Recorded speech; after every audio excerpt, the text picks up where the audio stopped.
All right, we're about to dive into a huge idea from one of history's great thinkers, John Owen. We're talking about the glory of Christ's love. Now, that might sound a little complex, but Owen presents it as literally the most powerful force in the entire universe. So let's unpack what he really meant by that. So let's just start with that massive question. What is the most powerful force in the universe? What comes to mind? Gravity? A black hole? What about something like human ambition? It's a debate that's been going on for centuries. Well, for the theologian John Owen, the answer was actually pretty simple: divine love. He believed it was the source of all true glory. But he wasn't talking about some fleeting emotion here. He meant something way bigger, something eternal, something foundational to everything. And this idea is right at the heart of his work. So where does this story even begin? According to Owen, it doesn't start where you might think, not with the creation of the world, but way, way before that. He calls it the eternal blueprint of love. Owen's big point is that the real starting line is what he calls the Father's love. And this isn't just a feeling, right? It's this eternal decision, a plan for salvation that was in place before time even began. You can think of it as the ultimate source code for the entire rescue mission for humanity. Okay, so why call this massive, eternal plan love? I mean, that's a big claim. Well, Owen breaks it down for us with 3 reasons. First, it flows directly from God's own nature. Second, and this is huge, it's a completely free gift we did absolutely nothing to earn. And third, you just have to look at the results of the plan, which is the ultimate act of love, sending Christ. But, every great story needs a conflict, right? A problem that needs solving.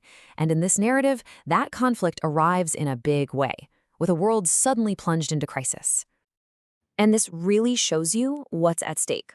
On one hand, humanity was created for this incredible life of love with God, what Owen called a state preparatory for heaven.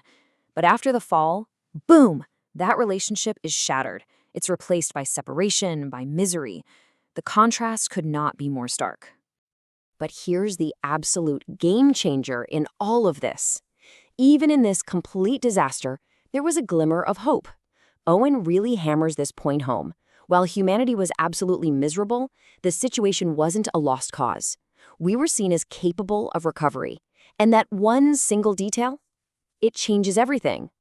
And that brings us right to the turning point of the whole story: love's response to this crisis. So how does Christ, the hero of this narrative, react when he sees what's happened to humanity? You see, Owen paints this picture of Christ's love not as some static, one-note feeling, but as this active, 2-stage process. The very first reaction to seeing our fallen state, it's just pure pity and compassion. But then comes the second reaction. When he sees that a rescue is actually possible, that compassion explodes into this active delight in the very prospect of that rescue. So what happens when the full difficulty of this rescue mission is laid out? All the suffering it would require. What's the response? This is where Owen uses this incredible imagery. He says Christ's love wasn't scared off. It wasn't deterred. No way. Instead, it surged forward, just like a powerful, unstoppable river, crashing against anything in its way. Okay, an unstoppable love is one thing. But how was this rescue mission actually pulled off? This is where we get to the climax of the story: the unbelievable price of redemption.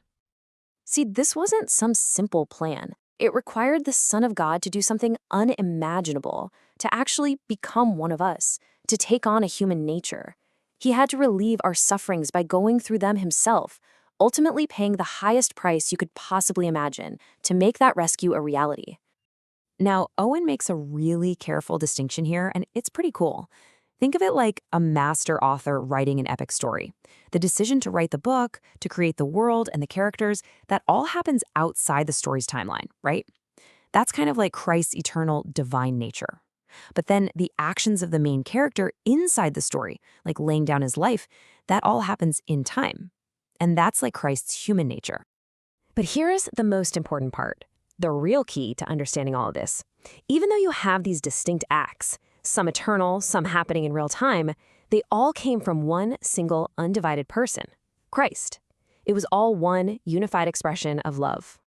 So, after laying out this whole grand cosmic story of love and redemption, Owen does something really interesting. He pivots. He shifts from just explaining the story to inviting us to personally step into a state of wonder.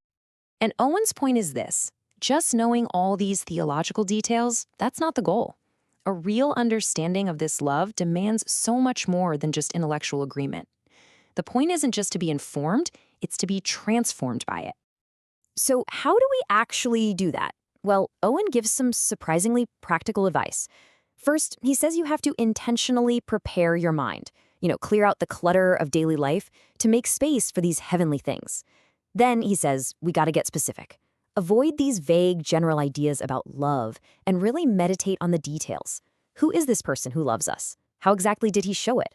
And what does it mean that this love is completely, totally free? And this right here is Owen's final powerful challenge, not just to his readers back then, but to us today. He's saying, don't be satisfied with just having the correct ideas in your head. The whole point is to move from your head to your heart to actually get what he calls a gracious taste of this love. And that leaves us with one last, really provocative question. It's one thing to learn the facts in an explainer like this one, but it's a completely different thing to actually experience them. So the question Owen really leaves us wrestling with is this: beyond just knowing about this love, how can we, in our own lives, begin to truly taste it?